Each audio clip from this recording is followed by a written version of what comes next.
তাদের পেটে কাঁপড়াচ্ছেন, তাদের আরোগ্য কামনা করছে।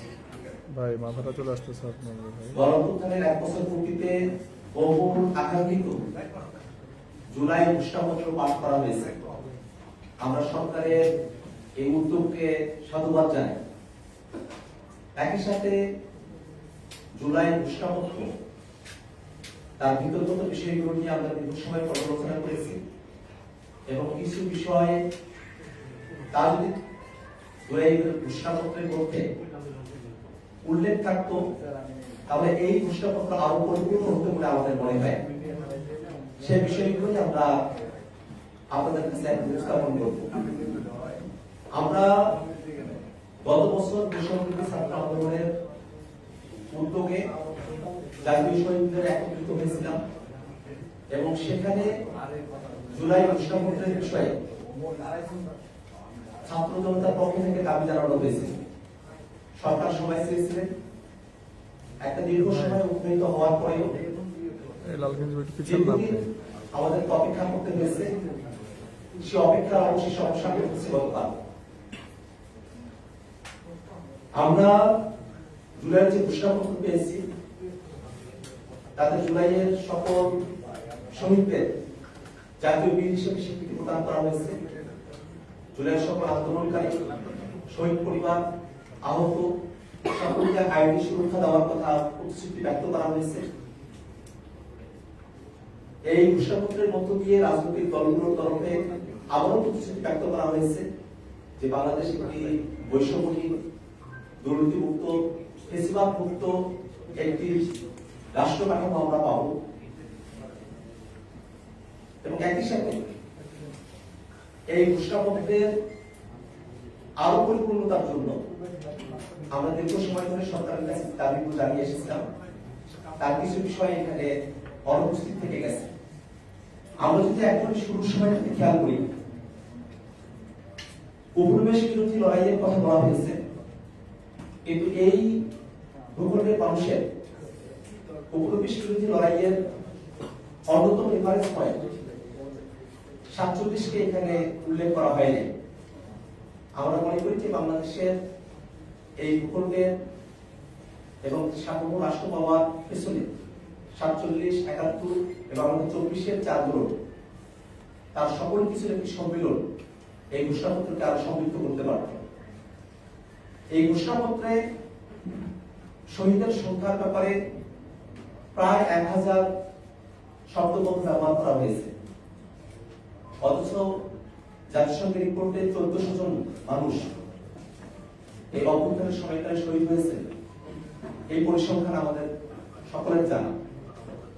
সেক্ষেত্রে গত 1 বছর ধরে সরকার যে শহীদদের প্রকৃত সংখ্যা নির্ণয় করতে ব্যর্থ হয়েছে, আহতদের প্রকৃত সংখ্যা নির্ণয় করতে ব্যর্থ হয়েছে, তার একটা ছাপ আমরা এই ঘোষণাপত্রের মধ্যে দেখতে পেলাম।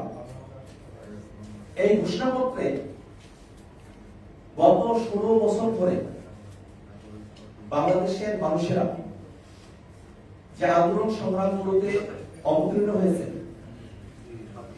বিশেষত আমাদের 16 বছরের এই জার্নিতে রাষ্ট্রীয় গুরুত্বপূর্ণ যে বিষয়গুলো জাতির কাছে আমাদের কাছে মনে হয়েছে, তার অনেকগুলো বিষয় এখানে অনুপস্থিত থেকে গেছে। পিলখানা হত্যাকাণ্ড, শাপলা গণহত্যা, জুডিশিয়াল কিলিং, ভ্যাট বিরোধী আন্দোলন, 2018 সালে কোটা সংস্কার আন্দোলন এবং নিরাপদ সড়ক আন্দোলন, অপরাধীদের হত্যার বিরুদ্ধে আগ্রাসন বিরোধী আন্দোলন, মোদী বিরোধী আন্দোলনের কথা এই ঘোষণাপত্রে উল্লেখ থাকলে ঘোষণাপত্র পরিপূর্ণ হতে পারত। আমরা মনে করি যে গত 16 বছর ধরে বাংলাদেশের মানুষেরা আরো অসংখ্য আন্দোলন সংগ্রাম করেছেন, কিন্তু ইতিহাসের এই পর্বে যে ঘটনাগুলো আমাদের জাতীয় জীবনে দীর্ঘমেয়াদী ছাপ রেখে গেছে, সেই ঘটনাগুলো উল্লেখ করা আমাদের জাতির জন্য গর্বের বিষয় হতে পারত। একই সাথে আমরা ঘোষণাপত্রের মধ্য দিয়ে আমাদের সংগ্রামগুলো আরো ঐতিহাসিক স্বীকৃতি সুনির্দিষ্টভাবে অর্জন করতে সক্ষম হতাম। সব থেকে গুরুত্বপূর্ণ যে বিষয়টা আমাদের কাছে মনে হয়েছে, এই ঘোষণাপত্রের 25 এবং 27 নম্বর পয়েন্টে আয়োজিত নির্বাচনের মধ্য দিয়ে নির্বাচিত সরকারের সংস্কারযুক্ত সংবিধানে তফসিলে এই ঘোষণাপত্রকে উল্লেখ করার কথা বলা হয়েছে। আমরা জাতীয় নাগরিক পার্টি এনসিপি দীর্ঘ সময় ধরে বাংলাদেশে একটি নতুন সংবিধানের দাবি জানিয়ে আসছে। সে লক্ষ্যে কর্পোরেশন নির্বাচনের মধ্য দিয়ে নতুন সংবিধান পুনর্লিখনের দাবি আমরা সরকারের কাছে করে এসেছি।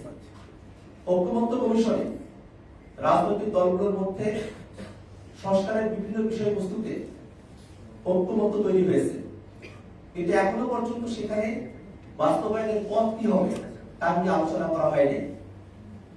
সেক্ষেত্রে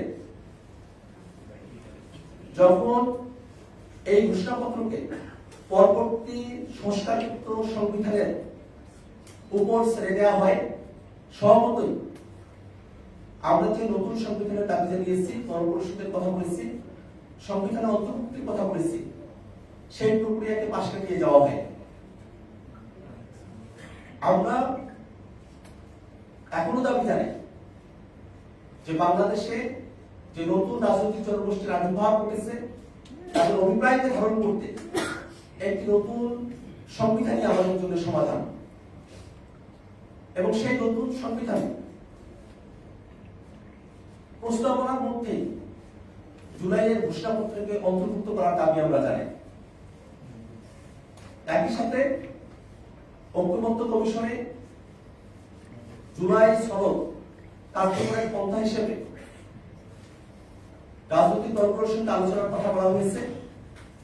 আমরা দেশবাসীর কাছে এর পূর্বে খোলাসা করে বলতে চাই যে জুলাই সনদে যে সংস্কারগুলোর বিষয়ে রাজনৈতিক দলগুলোর ঐক্যমত্য তৈরি হয়েছে এবং কমিশন সিদ্ধান্ত গ্রহণ করেছে, সেই সব সংস্কারের বিষয়বস্তুকে অন্তর্বর্তীকালীন সরকারের সহায়তা থেকেই বাস্তবায়ন করতে হবে। লিগ্যাল ফ্রেমওয়ার্ক অর্ডার এলএফও করে এটাকে কার্যকর করতে হবে, এবং এই জুলাই সনদ এবং ঘোষণাপত্রের কার্যকারিতার ভিত্তিতে সামনের নির্বাচন অনুষ্ঠিত হতে হবে। প্রিয় সাংবাদিক বন্ধুগণ, আমরা দীর্ঘ সময় ধরে বাংলাদেশের মানুষেরা গুম, খুন, আয়নাঘরের নির্যাতন, অত্যাচার, বিচার বহির্ভূত হত্যাকাণ্ড, দুর্নীতি, অপশাসন, ফেসিবাদের যাতা বলে আমরা পিষ্ট হয়েছি। সেই নতুন বাংলাদেশকে আমরা নতুন করে গড়তে হলে বাংলাদেশের সকল রাজনৈতিক শক্তিকে, বাংলাদেশের মানুষেরা যে আকাঙ্ক্ষার ভিত্তিতে 24-এর গণঅভ্যুত্থানে সামিল হয়েছিলেন, একজন রিক্সা চালক, একজন শ্রমিক মজুর, একজন কিশোর, তরুণ, শিশু, নারী, তাদের সকলের মনের যে চাওয়া, সেই বাংলাদেশ প্রতিষ্ঠা করতে হলে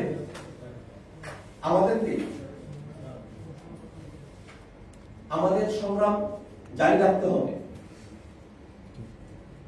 একই সাথে গতকাল মাননীয় প্রধান উপদেষ্টা জাতির উদ্দেশ্যে ভাষণ দিয়ে